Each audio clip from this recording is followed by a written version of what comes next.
the chairman of OSMI is unable to attend today, so we're holding a public hearing to receive comments prior to proposed regulations. And at this point, we welcome all the members of the Board of Housing and Community Development and the Fire Services Board that are present today. And I think we'd like to go around the room and be introduced so we know who's in the room. We start with Mark at the end. Sure. Mark Jackson with actually with Community Housing Partners out in Southwest Virginia. Patricia Shields. I'm from Falls Church, Virginia. Thank you.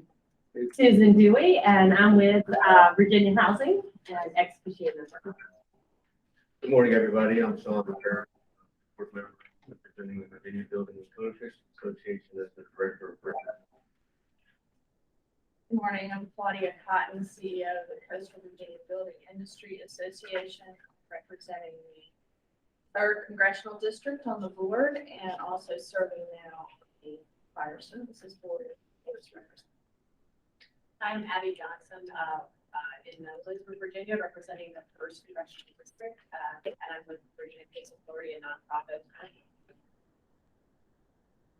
Good morning, I'm Scott Garber. I'm the chair of the Virginia Fire Services Board as well as the fire chief for the city of Stanton.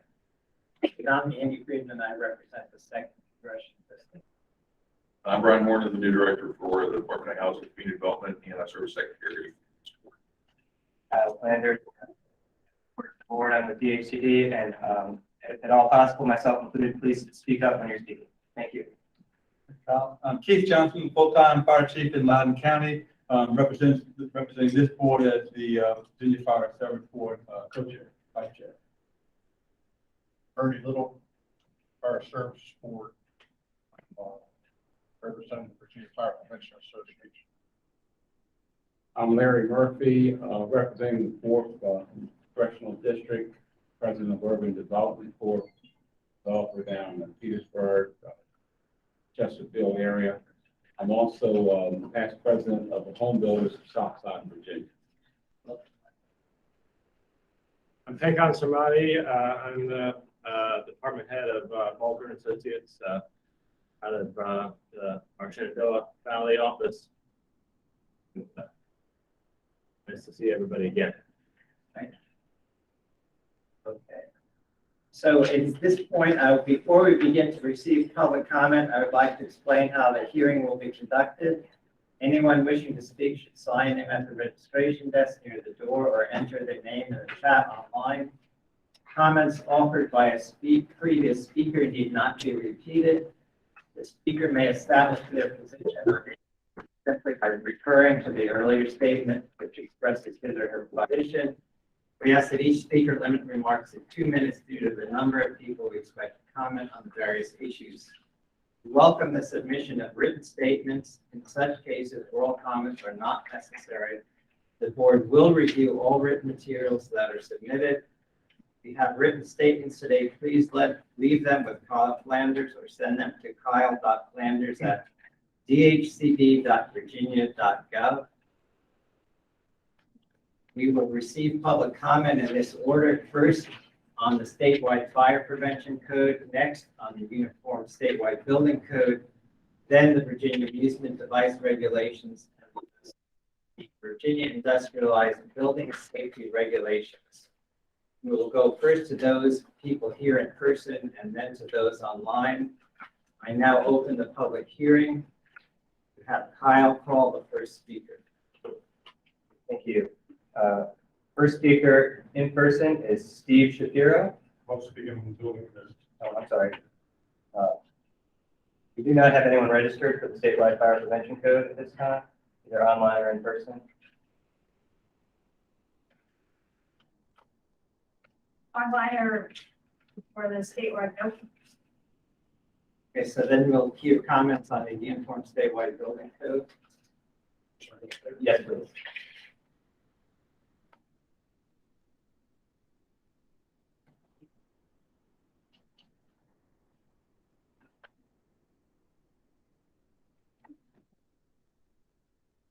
Good morning, all. Happy spring. Welcome. I'm Steve Shapiro. I retired as a building official after 34 years in Hampton, Virginia. and I've been involved in the co-development process in Virginia for over 40 years. I'm here today on behalf of AOBA, which is the Apartment Office Building Association, and also VAMA, which is the Virginia Apartment Management Association. Together, they represent 172 million square feet of commercial office space and 630,000 residential and rental units. I'm also a past president of the ICC International Code Council and have traveled the nation visiting ICC chapters. And I can tell you that Virginia is held up as a model, a national model for our code development process. And the reason is because of our inclusive process. All stakeholders are invited to the table. All stakeholders have a voice at the table, and only changes that achieve consensus are advanced out of the work groups. And it's really come to be known as the Virginia way. And believe me, we are held up as a national model. I also want to give a shout out to Cindy Davis and all the DHCD staff who've done a fantastic job facilitating the sub-work groups and the work groups. I'm a member of several of the sub-work groups, and I've gone to all the work group meetings, and they do a fantastic job. They're second to none. We couldn't be where we are without them. So lastly, all I really want to say and ask you all is to trust the process. We've got a great process in Virginia. It works well, and I hope that you'll trust that as we go forward with the 2021 cycle. Thanks for allowing me to speak. Thank you.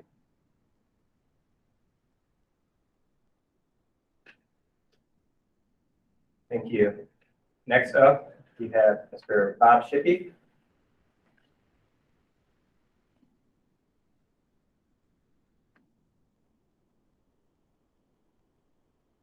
Morning. My name is Bob Shippey. I'm a resident here in Henrico. I am very interested in energy efficiency, and after having observed this group for the last couple of years, I appreciate what you do and the impact you can have on Virginians. I just want to call out two items that maybe in the past you haven't had to weigh as heavily as you contemplate the code standards. One is inflation that's currently becoming more of an issue, especially for low and moderate income Virginians. One of the ways that we can help Virginians with affording those monthly bills is to help reduce utility costs. And one of the best ways to do that is to have higher efficiency building standards. So I would encourage you to weigh that maybe a little more heavily than you have in the past. The other issue, obviously, that's going on in the world today is the war in Ukraine, and whether it's that or disruption in the Middle East or something else, it's pretty clear that going forward, we do risk energy disruption, and we should seek to have energy independence as much as possible in this country and in this state. One of the best ways to do that, again, is to use less energy, and again, higher efficiency building codes helps with that. So I appreciate your time. Thank you. Thank you. Susan Miller.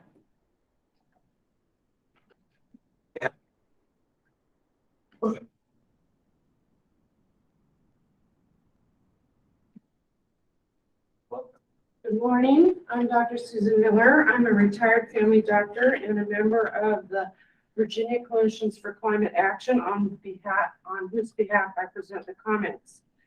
VCCA is an organization of about 450 physicians and other health providers, which is the state branch of a national organization called the Medical Society Consortium on Climate and Health.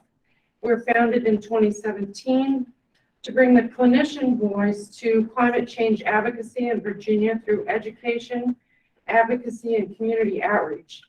As clinicians, we're concerned about the health of our patients and communities and are aware of the impacts of climate change affecting them now.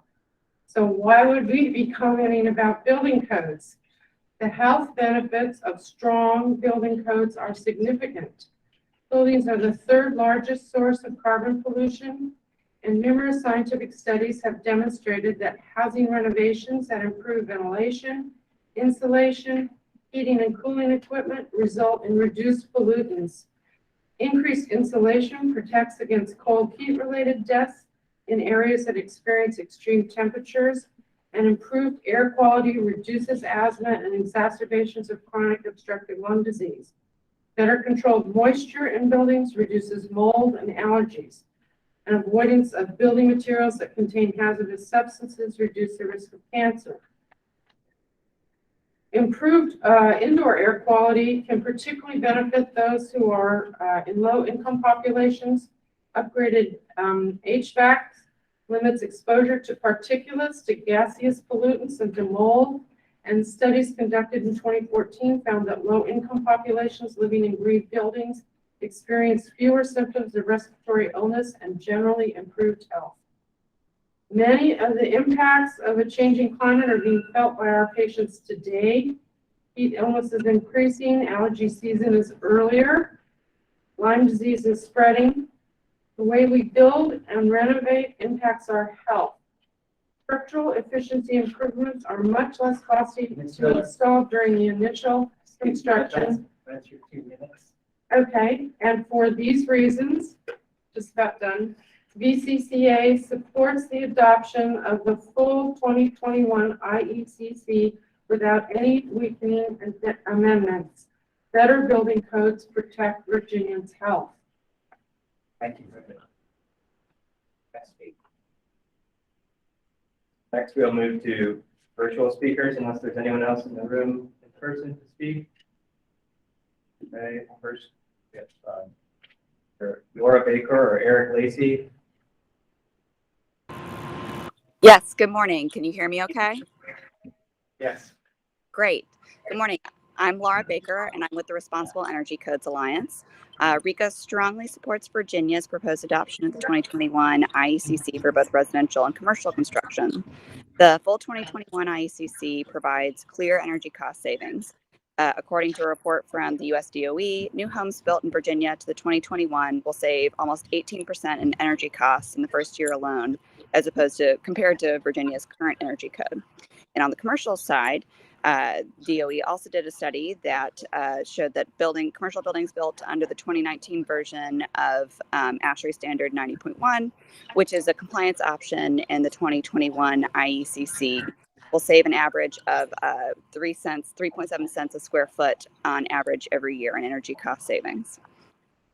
Now, we'd like to see Virginia eventually eliminate the weakening amendments that are currently in the code and adopt a full unamended version of the 2021 IECC. And we've put some proposals in that we'll be working through the working groups, and we're looking forward to that process. But the proposed 2021 IECC is a big step forward and will provide immediate and long-lasting cost savings as well as help Virginia reach its energy policy goals. Thank you for your time, and yeah, I'm available for questions. I know we're not doing questions today though, but I appreciate it. Thank you. Thank you very much. Thank you. Next, we'll have William Penniman.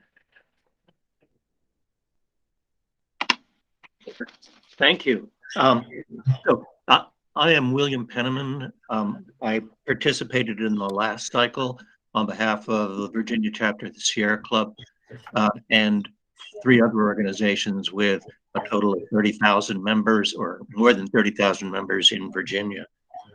Since I last spoke to you, and I submitted comments back in December, but more importantly, I would mention 3 items that have occurred. First, in late 2020, the IECC published the 2021 IECC, which significantly improved energy efficiency compared to the 2018 code, which Virginia is still behind.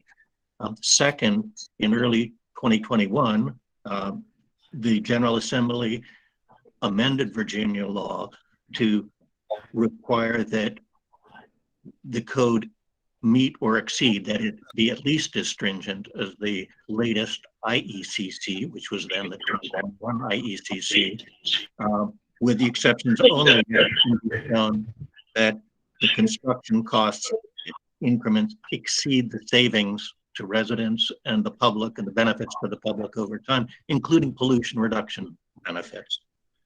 In the summer of 2021, as Laura just mentioned, the Department of Energy, through its Pacific Northwest National Laboratory, published data finding that the 2021 IECC save residents money and benefit the public. So the starting point should be the 2021 IECC, not weakening amendments of the past. I have I have submitted proposals in the new cycle. I will be working in the work group to try and get them adopted and work with members of all communities in trying to improve those provisions and the like, but eventually to get Virginia to and beyond the 2021 IUCC. I would note that recent reports of climate change show that it is getting worse faster than ever predicted, that Virginia can have a 2-foot rise in sea level within the next 4 decades. We need to reduce our energy consumption and allow residents to save money by using less energy. Thank you. Thank you for your comments. Next, Mr. Eric Cowper.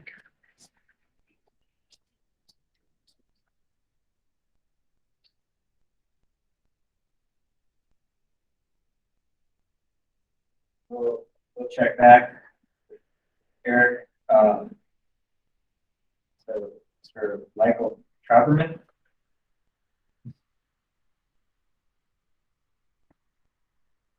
Back there, Mr. Frederick Kringle. Yes. My name is Fred Krimgold, and I'm the former Associate Dean for the College of Architecture and Urban Studies for Research and Public Service. Also a former president of the Architectural Research Centers Consortium of the AIA Research Corporation. And I would like to speak strongly in favor of the adoption of the 2021 IECC model code without any weakening provisions as been included in the past. The AIA nationally has established a 2030 challenge and a 2030 commitment, which commits the organization, as the National Organization of Architects, to the accomplishment of net zero construction of new buildings and major renovations by the year 2030.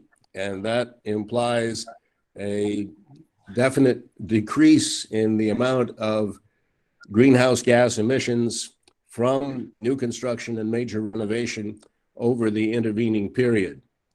I might add to that the important implication of the new legislation is that we consider the life cycle cost, including construction and operation of buildings over the usable lifetime of the building, and that optimizing that life cycle cost is really has to become the principle on which we base our regulatory effort. I'd add to that builders, architects, engineers, and building regulators have a major responsibility in defending us against the challenges of climate change. Thank you. Thank you for your comments. Next, we have Angie Dicama. Angie. And we'll come back. Next, Karen Potter.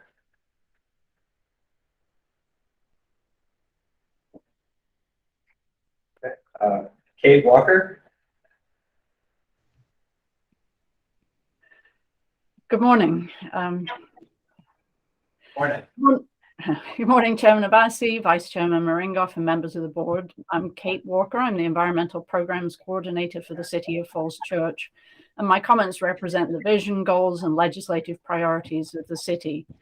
We strongly urge the board to adopt the 2021 International Energy Conservation Code without weakening amendments as it updates USBC. Under H2227, the board is required to assess the public health, safety, and welfare benefits of adopting standards at least as stringent as the IECC, including potential energy savings and air quality benefits over time. And you've heard several times already this morning, the US Department of Energy and the Pacific Northwest National Laboratory have shown that the potential energy savings from the 2021 IECC exceed the incremental costs of construction. It'll make buildings more energy efficient and lower utility costs, and the net savings will make housing more affordable, which is a top policy priority for the City of Falls Church.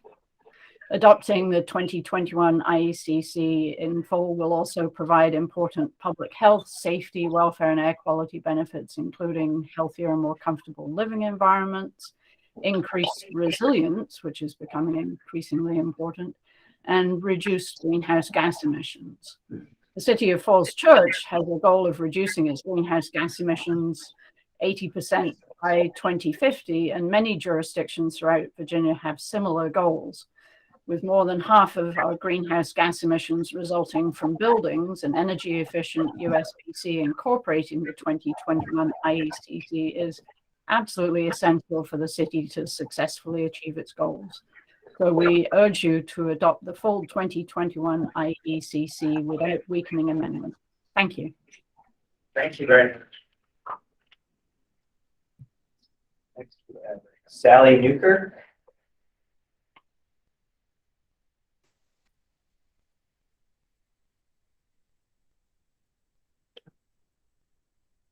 Ms. Newkirk, we can't hear you at this time. Can you hear me now? Yes. Okay. My name is Sally Newkirk, and I live in Rockingham County. And I'm speaking today on behalf of Climate Action Alliance of the Valley.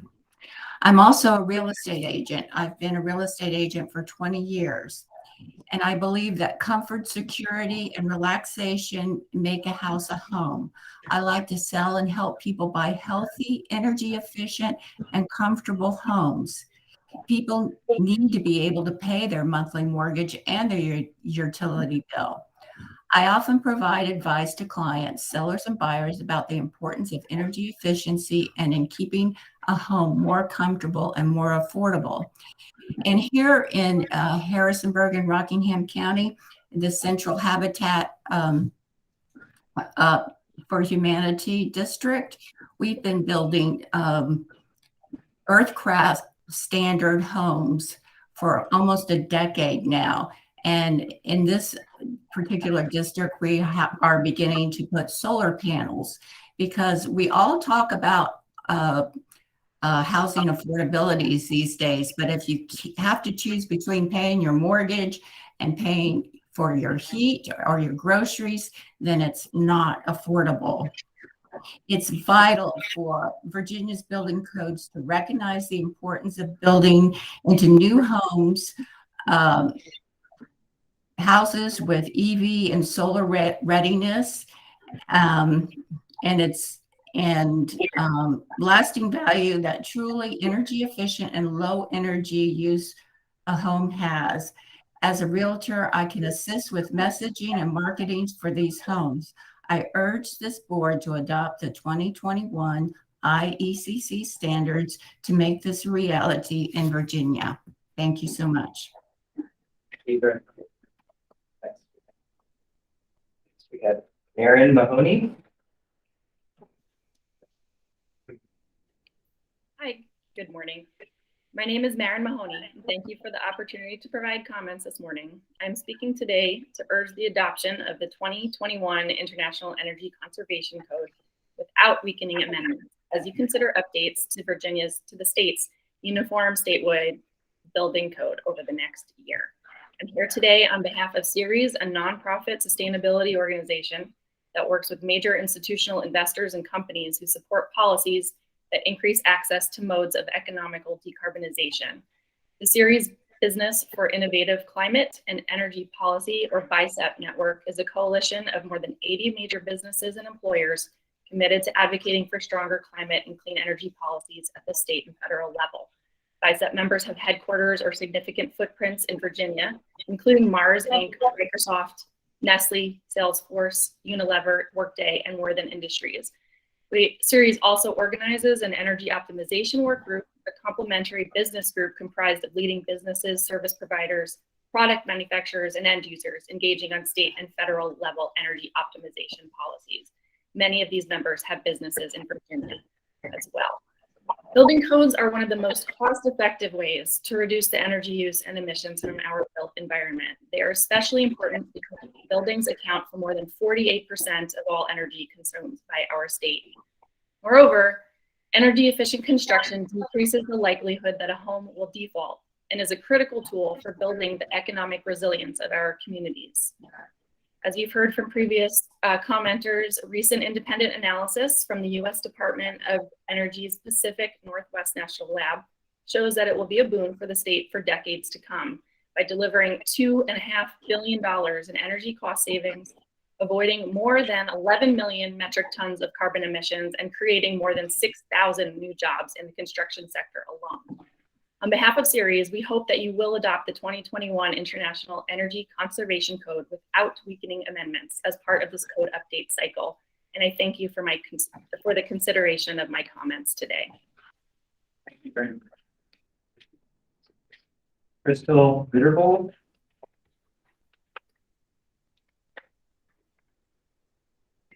Hi, good morning. My name is Crystal Rittervold, and I'm the Environmental Sustainability Manager for the City of Charlottesville. My comments represent the vision and legislative priorities of the city. I appreciate in advance the hard work that will go into this cycle of building code development. In both this and last year's legislative packet, the City of Charlottesville included support for the state to adopt residential and commercial building codes that meet or exceed the latest national and international standards. As such, I'm speaking today to urge the adoption of the 2021 IECC without weakening amendments as you consider updates to Virginia's Uniform Statewide Building Code. The City of Charlottesville supports this position for the following reasons. And as previously mentioned, the US DOE and the Pacific Northwest National Laboratory, the 2021 IECC will deliver significant energy cost savings, avoid substantial carbon emissions, and create new jobs. The 2021 IECC will make buildings more energy efficient and lower utility costs, as well as help improve indoor and outdoor air quality. The net savings will make housing more affordable, which is also a policy priority for the city. In 2019, Charlottesville adopted updated greenhouse gas reduction goals of 45% by 2030 and carbon neutrality by 2050. We're currently developing a climate action plan to meet these targets. With about 60% of our emissions coming from the residential and commercial sectors combined, an energy efficient USB-C incorporating the 2021 IECC is essential for the city to successfully achieve its goals. As a member of a Virginia local government energy and sustainability professionals peer network, I know that there are several other cities and counties across the Commonwealth with similar climate goals, and we have routinely discussed the critical positive impact of improved building codes. Thank you for your consideration of these comments, and we hope you will adopt the 2021 IECC without weakening amendments as part of this code update cycle. Thank you very much. Thank you. Next, we have Andrew Clark. Hey, good morning. Can you hear me all right? Yes. Thank you. Andrew Clark on behalf of the Home Builders Association of Virginia. First, I'd just like to thank all of you for serving on this critically important regulatory body that really makes decisions that impacts every Virginian.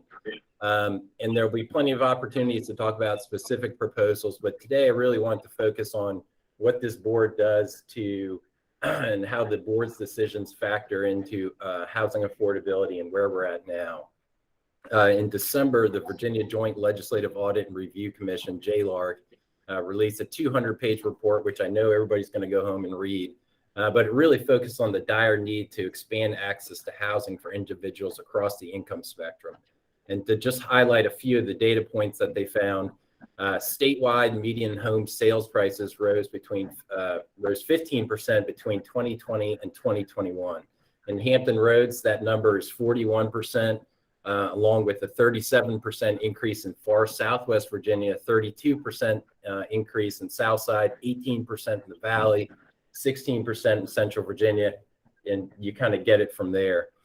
Secondly, the report found that in every region of the Commonwealth, between 22 and 34% of households are cost burdened, meaning they're spending more more than 30% of their income on housing costs, which is widely accepted as the threshold where your housing costs start to negatively constrain a household budget, making it difficult to afford medical bills and other necessities, and increasing the likelihood of eviction.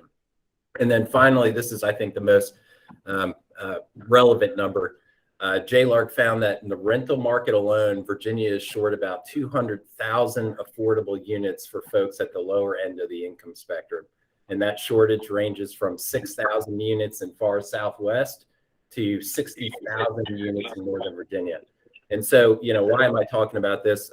I say, as we go through this process, it's important to remember that the building code is a baseline standard of quality, safety, and efficiency in new homes, and that consumers always have the ability to purchase or build a home that's built to a higher standard if that's something they want or can't afford. But what we're looking at doing is setting a baseline standard, and I think it's important that we don't set that standard so high that, you know, small annual savings and energy costs really don't afford the mortgage or actually the upfront cost of getting into a home. So I got a little feedback there. I'm not sure what you all missed, but I just encourage the board to really understand and dive into the impact that each code proposal has on ability for folks to move into a home or rent an apartment. Thank you all. Thank you. Alan Larson on.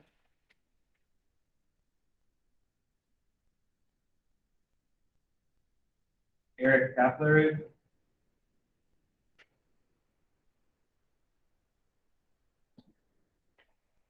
Michael Trauberman said he's not going to speak. Angie Dickema.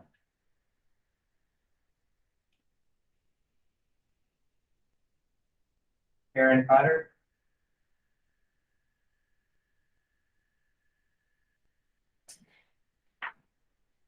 Please list the speakers for the building code. Thank you, Kyle. Are there any other persons wishing to speak regarding the issues for which this hearing was convened? Hearing none, the hearing is now concluded. All of the comments you all made will be taken under advisement by the board. I would also like to emphasize that any written statements received will be considered by the board. Thank you very much.